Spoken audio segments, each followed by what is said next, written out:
Halo semuanya, di video ini saya akan memberikan tutorial bagaimana cara kita untuk aktivasi MFA ya, atau Multi-Factor Authentication dari portal atau platform ASN Digital BKN. Nah, buat yang belum tahu, intinya MFA itu sebagai sebuah metode atau cara keamanan untuk masuk ke portal tersebut, yang mana kita memerlukan verifikasi tidak hanya cukup dengan username dan password saja untuk masuk ke portal tersebut, tapi juga ada kode OTP ya, ataupun one time password gitu. Nah, OTP ini masuknya nanti via aplikasi Authenticator gitu ya. Dan ini memang tujuannya untuk keamanan akun kita ya sebagai ASN, dan juga untuk mencegah akses ilegal dari orang yang tidak bertanggung jawab, dan menyediakan akses terpusat ke semua layanan ASN via satu portal. Nah, di sini memang wajib ya semua ASN mengaktifkan MFA ya di portal ASN Digital. Nah, ini langkahnya yang saya akan tunjukkan. Jadi ada beberapa langkah. Kalau dalam hal ini saya singkat 6 langkah saja. Yang pertama, memang kita harus siapkan terlebih dahulu laptop yang terkoneksi internet dan juga handphone yang terkoneksi internet, handphone yang smartphone ya. Nah, kita akan masuk. Yang pertama, kita harus masuk ke alamat di asndigital.bkn.go.id. Kita buka Google Chrome kita masukkan alamatnya asndigital.bkn.go.id, kita enter. Nah, setelah kita masuk ke sini, kita klik yang logo BKN ini. Nanti akan muncul 3 ya, ada layanan seleksi CASN, ada login, dan layanan pendukung.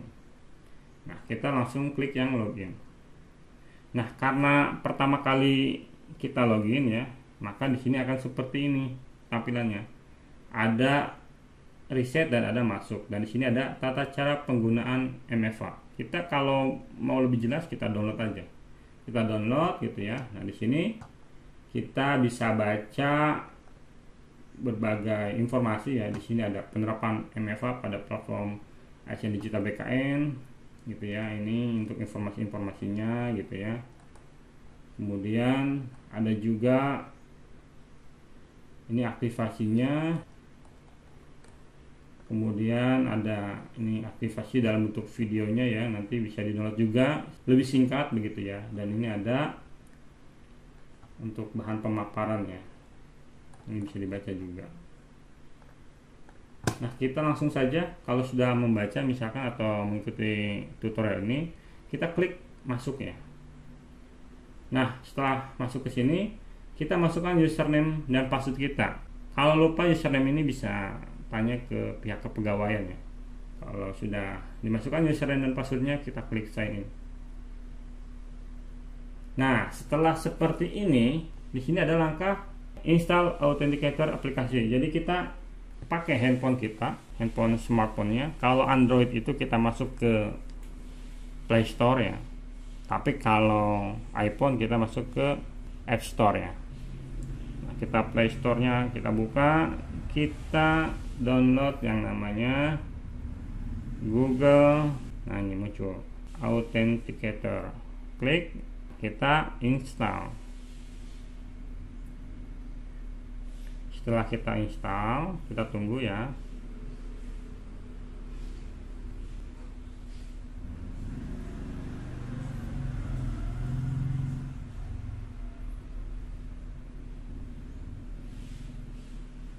Nah, setelah kita install, langsung balik ke sini, kita klik aktifkan MFA.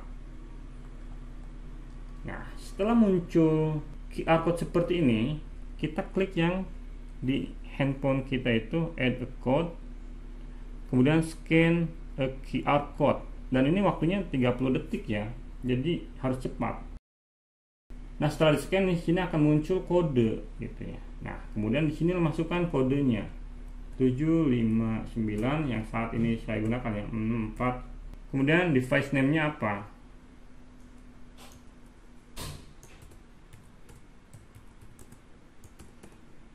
Kemudian klik submit. Nah, setelah itu selesai. Jadi kalau kita klik ini, maka akan muncul layanan manajemen ASN, layanan individu ASN, layanan pendukung, layanan seleksi CSN. Kalau kita klik yang ini, maka akan muncul aplikasi-aplikasi yang ada di portal ASN BKN ini, misalkan My ASN gitu ya, kinerja dan seterusnya. Nah, kalau kita mau keluar ya kita klik ini aja, keluar. Jadi singkatnya seperti itu.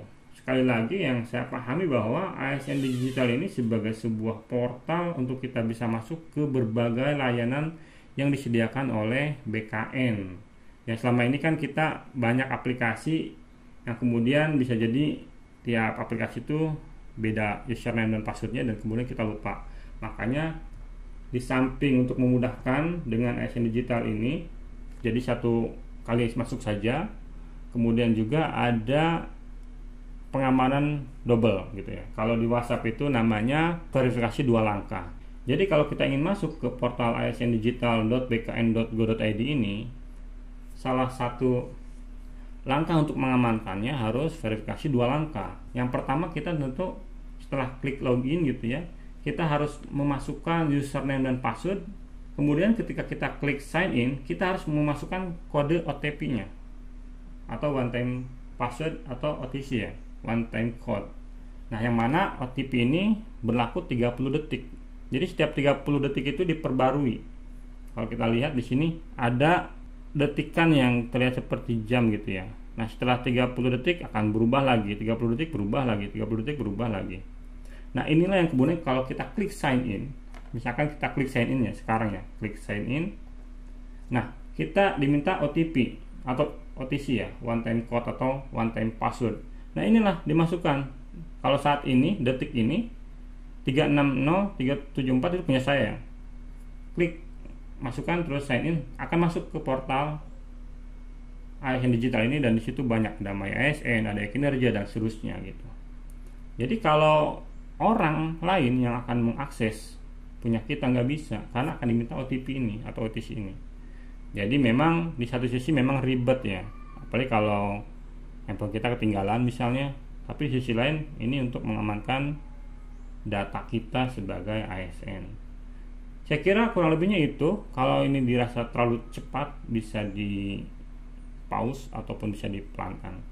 Kita coba lagi ya untuk masuk ke portal ASN Digital ya.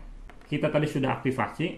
Jadi kalau kita mau masuk, tinggal masuk ke alamat asndigital.bkn.go.id, kita klik BKN, kita klik login, kita klik masuk, dan kemudian kita masukkan username dan passwordnya, kita klik sign in. Tapi sebelum klik sign in, kita buka dulu di handphone kita yang tadi ya, Google Authenticator. Nah, kita lihat aja ini detikannya masih aktif gak nih. Kalau dia sudah berubah, dia akan berubah lagi. Nah, berubah lagi kan. Nah, kita klik sign in, kita masukkan kode yang sekarang aktif nih. Kita klik sign in, maka akan masuk ke portal ASN Digital, dan disitu kita tinggal pilih saja mau yang mana. Tentu kalau kita sebagai individu ya kita klik yang layanan individu ASN. Kalau kita klik di sini ada banyak lagi nih. Misalkan My ASN. Kalau kita klik lagi, maka kita akan dialihkan ke My ASN BKN, yang mana di sini bisa mengupdate data kita, terutama misalkan kalau kita naik jabatan fungsional misalnya atau pendidik. Nah, kemudian kita bisa kembali ke sini. Kalau kinerja tentu ya, kalau kita mau membuat laporan kinerja kita ya, kita tinggal klik lagi aja yang tadi kinerja, nanti kita diarahkan ke web kinerja. Nah, kemudian yang lain juga bisa dicoba-coba ya. Tapi secara umum video ini untuk memberikan tutorial bagaimana cara kita mengaktifasi MFA gitu. Baik, kurang lebihnya itu dari saya. Terima kasih. Jangan lupa subscribe channel ini. Tips and Tricks, sebuah channel one stop tutorial. Buat yang baru mampir, silahkan untuk dengarkan lagu-lagu saya dan juga subscribe channel ini.